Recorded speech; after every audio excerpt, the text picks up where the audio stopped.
देखने के बाद कह रहा हूँ मैं, भारत जो देखना है तो प्रयाग देखिए। क्या बात।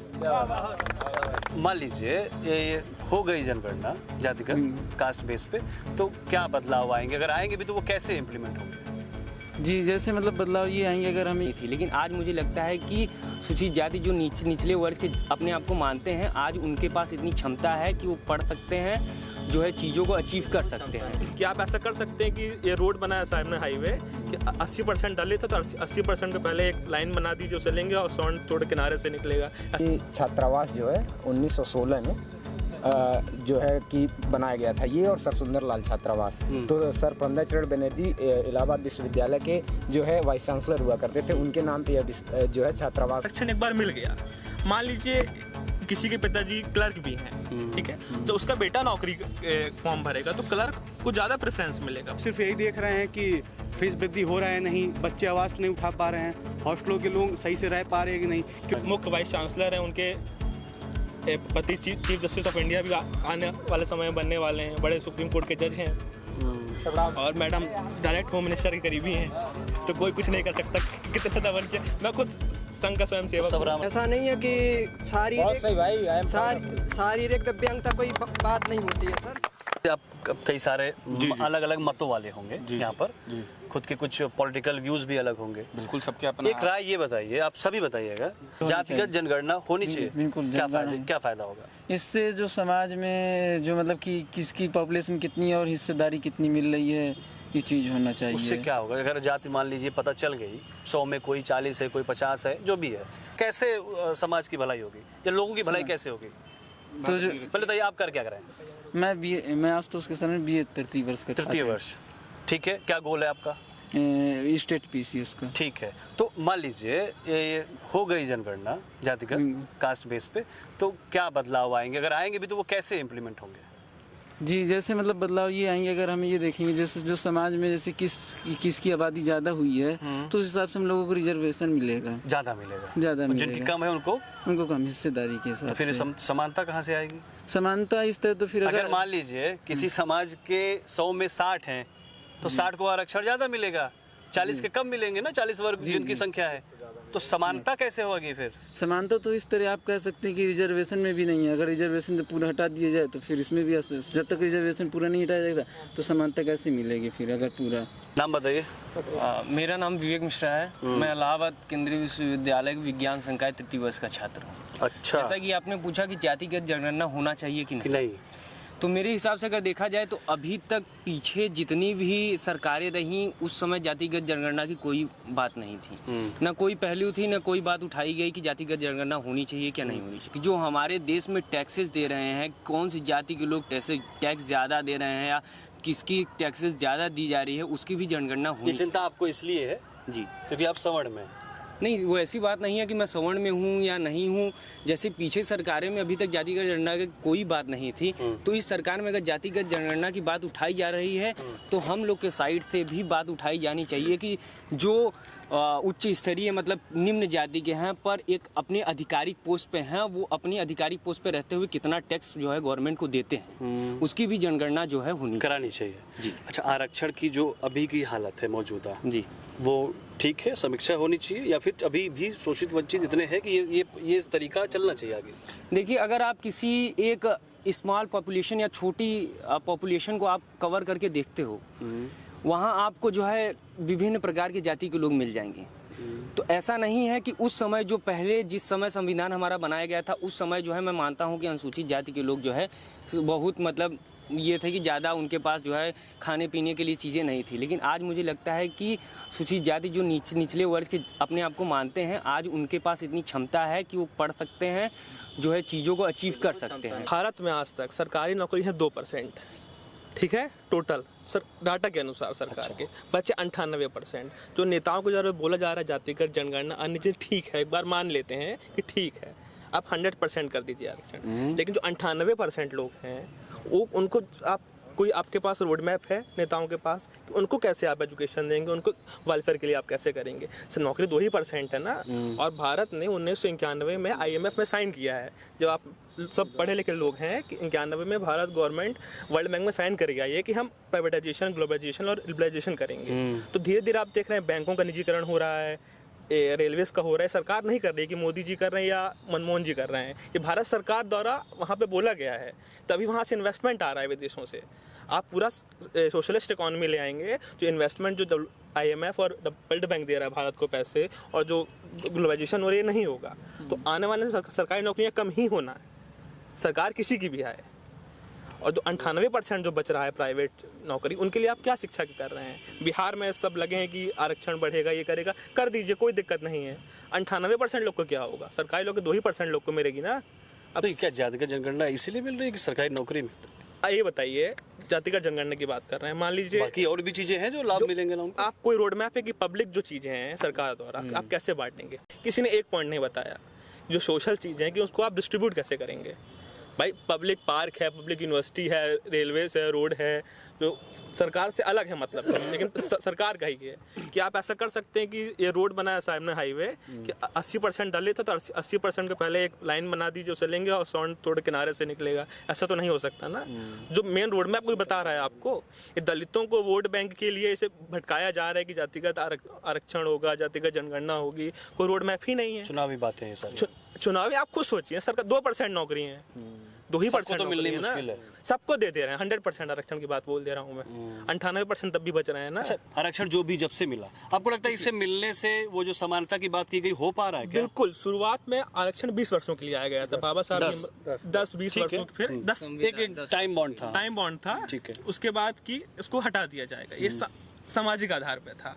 लेकिन जिस समाज को आरक्षण एक बार मिल गया, मान लीजिए किसी के पिताजी क्लर्क भी हैं, ठीक है, तो उसका बेटा नौकरी फॉर्म भरेगा तो क्लर्क को ज़्यादा प्रेफरेंस मिलेगा, भले वो दलित से, जहाँ की झाड़ू लगाने वाले स्वीपर से।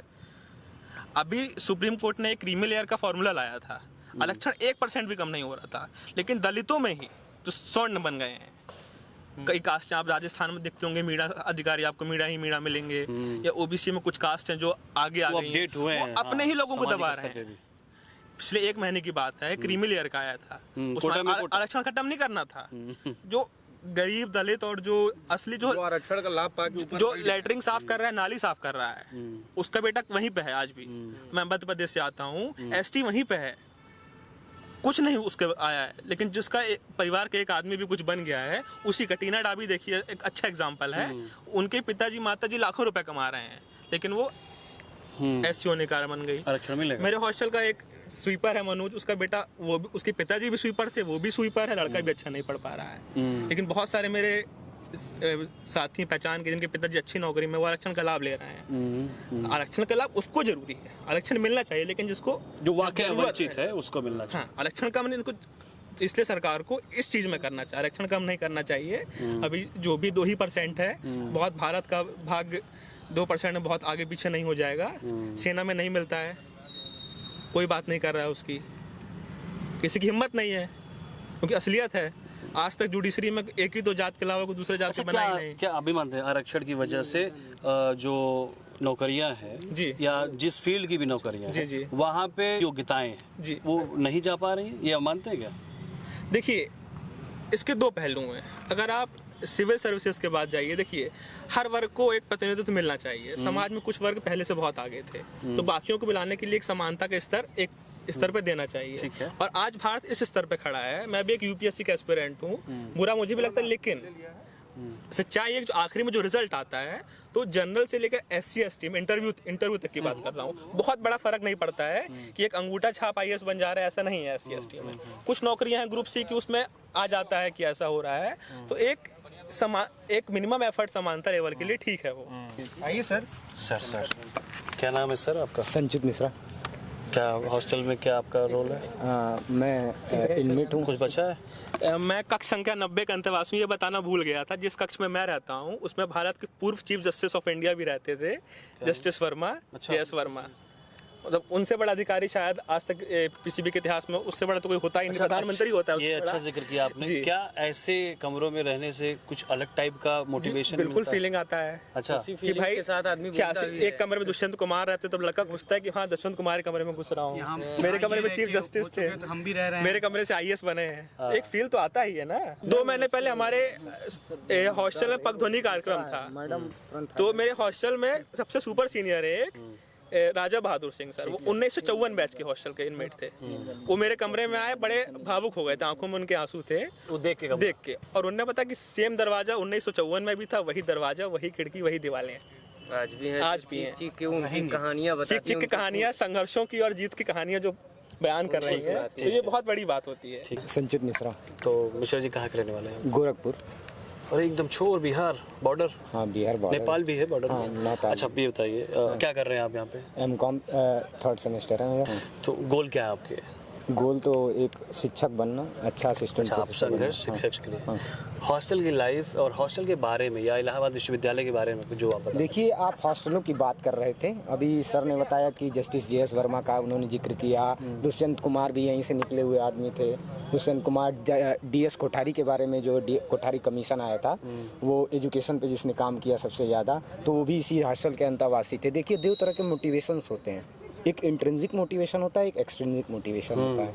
तो जो चीज़ें हमें इंट्रिंसिक होती हैं, जब आपके अंदर से ये भावना हो जाए कि I have to do it, तो आप उसमें बहुत अच्छे से काम कर सकते हैं। तो जब हम इन कमरों में आते हैं, हाँ, जब आपके अंदर से मोटिवेशन आएगा, जैसे मैं, आप मान लीजिए सर ही हैं, जस्टिस JS वर्मा कमरे में रह रहे हैं, तो उनके अंदर से ये भावना आएगी कि जस्टिस JS वर्मा यहाँ से चल के अगर सुप्रीम कोर्ट तक पहुँच सकते हैं, भारत के सबसे बड़े लोकतंत्र के मंदिर पे पहुँच सकते हैं, तो मैं क्यों नहीं पहुँच सकता हूँ ये।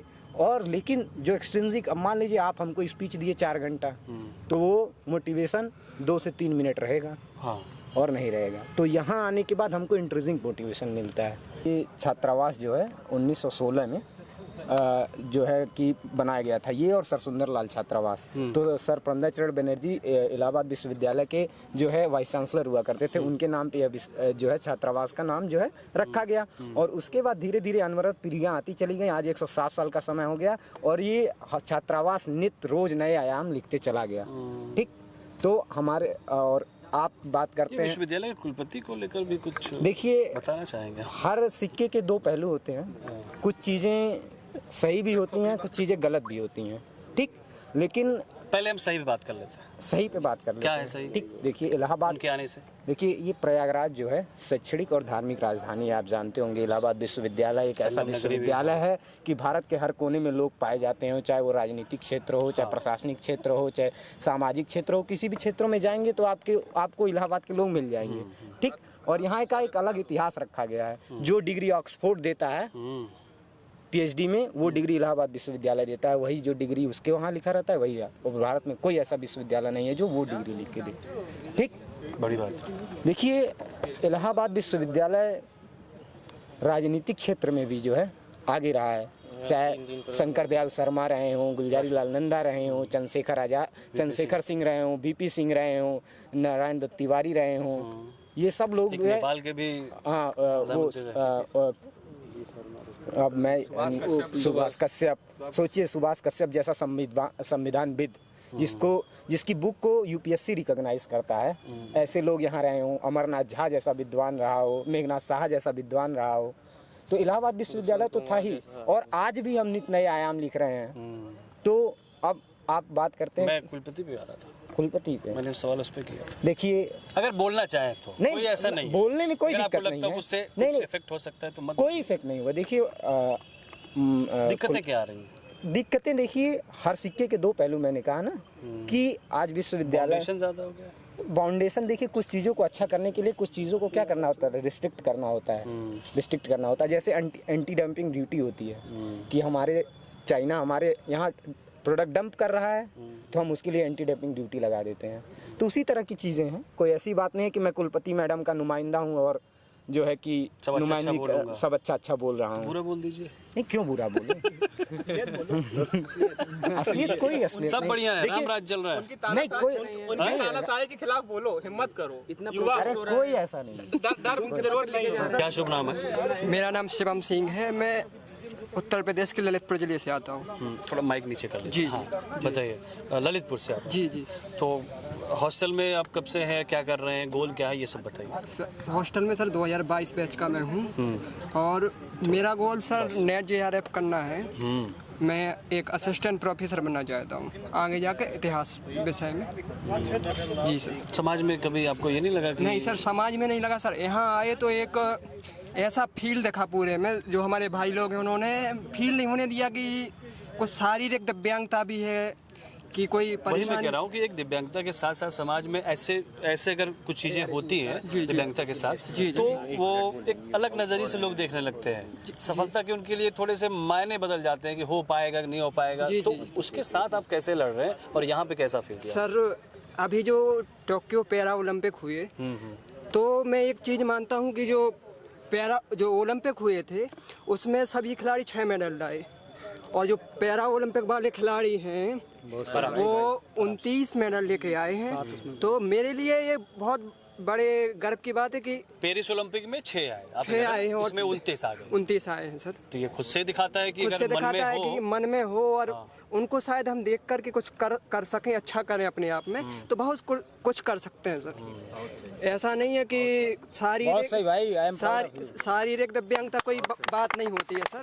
खुद अपने मन में संघर्ष होता है और घर वालों का सपोर्ट होता है, छात्रावास का भी सपोर्ट है सर।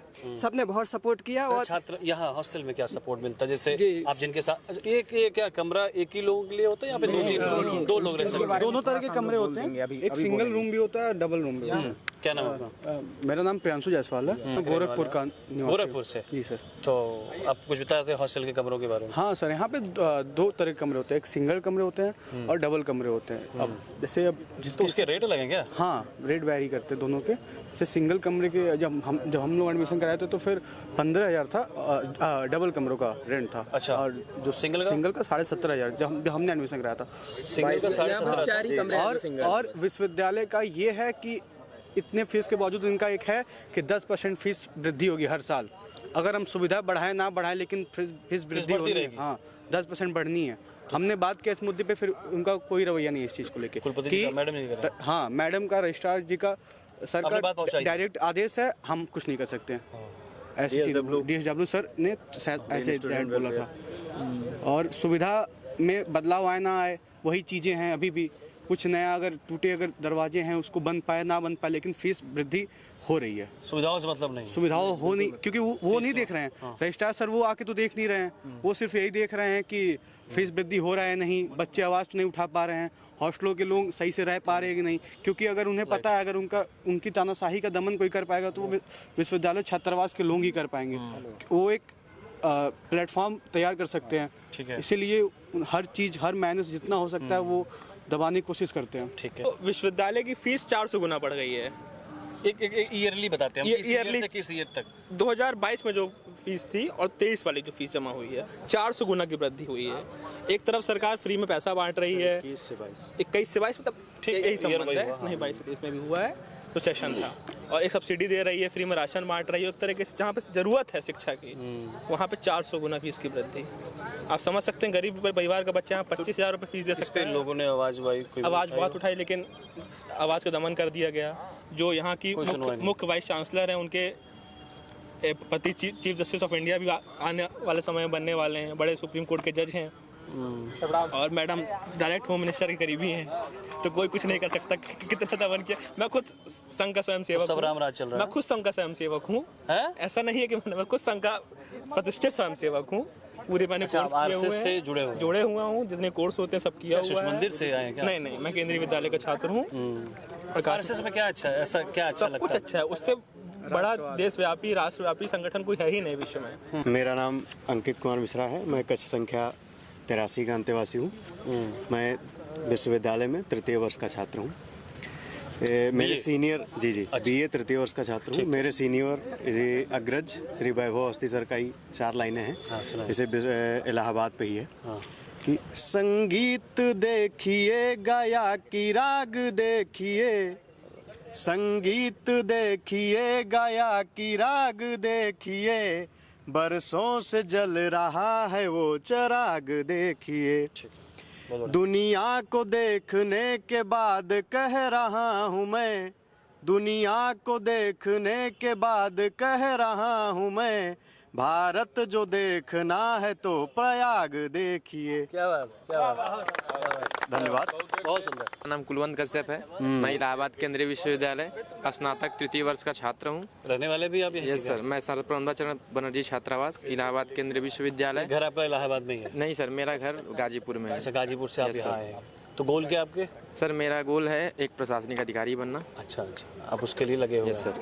तो हॉस्टल के बारे में या विश्वविद्यालय के बारे में जो भी आप बताना चाहें या कुछ और भी पॉइंट्स रखना चाहें तो बताएं। सर छात्रावास के बारे में लोग कहते हैं कि यहाँ पे हमारे सीनियर्स हमें प्रताड़ित करते हैं और यहाँ पे जो बच्चे हैं बिगड़ जाते हैं। तो मैं कहना चाहता हूँ जो हम जब जिस दिन इस गेट में इस छात्रावास में गेट से जब एंट्री करते हैं पहले दिन, तो हमारे गेट पे ही कुछ सीनियर्स मिल जाते हैं। अब जाहिर सी बात है कोई लोअर पे हम क्या आएगा। दो तीन लोगों ने ये कहा कि जब हम यहाँ आए तो सीनियर्स गेट पे मिल गए। सीनियर्स गेट पे ही बैठे रहते हैं क्या? नहीं, बैठे नहीं रहते हैं सर। जब फॉर्म आता है तो लोगों को देखा जाता है कौन कैसे आ रहा है, कौन कैसे नहीं है। तो थोड़ा लुक भी अच्छा होना चाहिए। और कुछ लोग बोल भी रहे थे कि छात्रावास में लोग आते हैं तो वो लोग यहाँ पे बिगड़ जाते हैं। तो एक रहीम जी का दुआ है, ये गलत है। ये रहीम जी का एक दुआ है, अगर किसी को बिगड़ना रहेगा तो जाहिर सी बात है बिगड़ जाएगा, चाहे कहीं भी रहे। तो उसका रहीम जी का एक दुआ है कि जो रहीम उत्तम प्रकृति का करी सकत कुसंग, चंदन विश्व व्यापत नहीं लिपटे रहत भुजंग।